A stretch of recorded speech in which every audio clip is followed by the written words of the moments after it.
What's your favorite scary movie? Is it a psychological horror? A classic black and white thriller featuring the sultry tones of Vincent Price? Does it have a dream demon who can kill you in your nightmares? Is there a hungry shark preying on beachgoers in the Northeast? Or could it be one of the first meta-horror films to emerge during the magnificent era of 90s slashers, inspired by true events? What will it be, Sydney?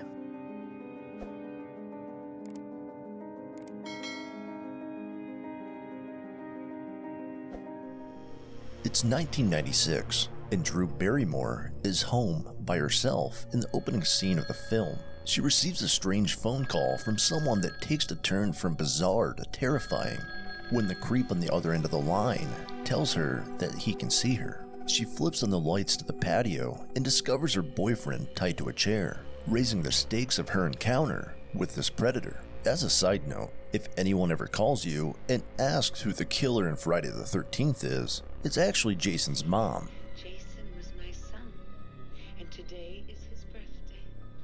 Jason doesn't take charge until the sequel. This will save your life.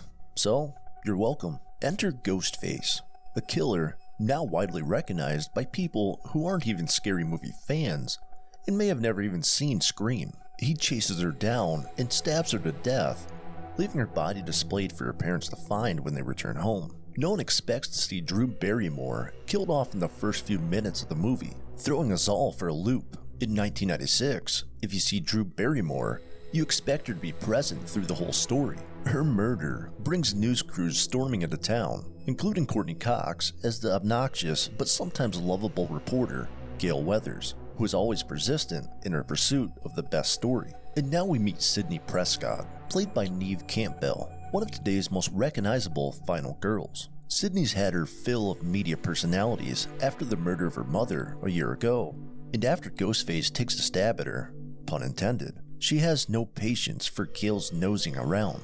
Sydney's boyfriend Billy, played by Skeet Ulrich, is arrested by every horror fan's favorite deputy, poor old Dewey Riley, played by David Arquette. The town's events lead to the temporary closing of the high school. And what do a bunch of high school seniors do when school's canceled? They throw a party, obviously. During this party is when Scream sets the precedence that has yet to be matched by any franchise that isn't specifically a horror comedy. Randy Meeks, played by Jamie Kennedy, outlines the rules to surviving a horror film. Jesus Christ, you don't know the rules? I have an aneurysm, why don't you? There are certain rules that one must abide by in order to successfully survive a horror movie. While various movies dabble with the meta element, not many commit as firmly as Scream does.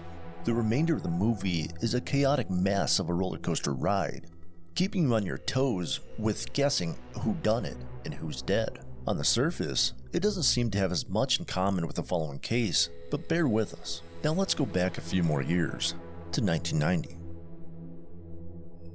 It's the end of August in Gainesville, Florida, and 5 students at the University of Florida have been murdered over the course of 4 days. The community and the campus have been thrown into chaos, and no one knows when or where the next murder will occur. Students flee campus en masse, many never returning. The first attack comes early in the morning of August 24th, 1990. College freshman, 18-year-old Sonia Larson, and 17-year-old Christina Powell are ambushed in the apartment they rented together off campus due to the dorms being full. The girls were caught completely unaware, restrained, raped, and then stabbed to death. Their deaths weren't discovered until 2 days later, when Christina's parents arrived at the apartment hoping to make contact with the girls. Neither family had heard from either of them. And remember, this is back in the days when you needed to have a landline set up when you moved in, no text messages or DMs. Later on the 26th, 2 officers arrive at another apartment to do a welfare check. Krista Hoyt is 19 and has plans to become a police officer. She's picked up a part-time job at the county sheriff's office while attending school, but has failed to show up for her scheduled shift that evening. Anyone who's ever worked in law enforcement knows if you don't show up for work and no one can get a hold of you, someone will be sent to your home to check on you. Best case scenario, you forgot to set your alarm, overslept, and will hear nothing but how you answered the door in your pajamas for days to come. Worst case scenario, though, Krista was found, just like Christina and Sonia before her. There's an even more gruesome twist this time, though. She's been decapitated and posed. It's already horrifying enough for the police to have 2 murders to solve. Now that number's up to 3, and the third is someone they embraced as their own. The morning of August 28th brings the discovery of the final 2 victims in this spree. Tracy Paulus and Manny Tabota, both 23, had been friends for years and just recently moved in together.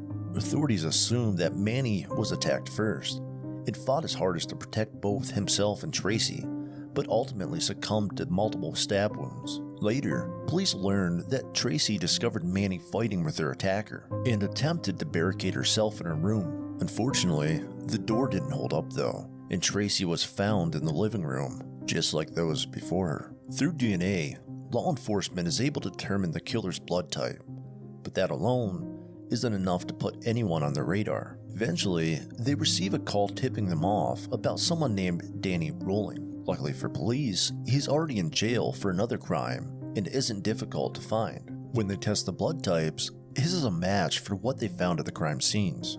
Danny is charged for the 5 murders in November of 1991, but doesn't go on trial until February 15th, 1994. Once in court, he decides to plead guilty, but the decision between life and death still has to be made. He claimed to have multiple personalities, one based on a character from The Exorcist 3. Whether the movie inspired his crimes or not, who knows? But he said he'd watched it in the same week he went on his killing spree. His mother testified on his behalf and tried to gain sympathy for Danny by describing abuse at the hands of his father when he was just a child. Neither strategy works, and Danny finds himself sentenced to death for all 5 counts of murder. Before his execution in October 2006, he admitted to the murder of 3 more people he was already suspected of killing in Louisiana the year prior to his spree in Gainesville. The brutality of the murders inspired writer Kevin Williamson to put together a screenplay loosely based on the crimes, and we end up with Scream. Williamson has also participated in the making of every Scream movie so far, as well as other 90s hits, such as The Faculty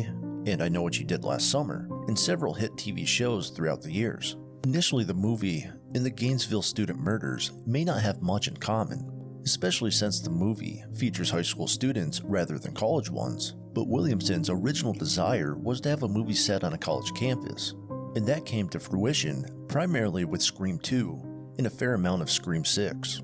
Ghostface's known weapon of choice is a knife, same as Danny Rawlings, for each of the actual murders. Several victims of both killers were also posed in horrible ways, additionally shocking those unfortunate enough to find the bodies after the crimes have been committed, while other crimes may have been more directly connected to horror movie counterparts. There's no denying the inspiration William drew from the Gainesville murders, especially when considering the franchise as a whole.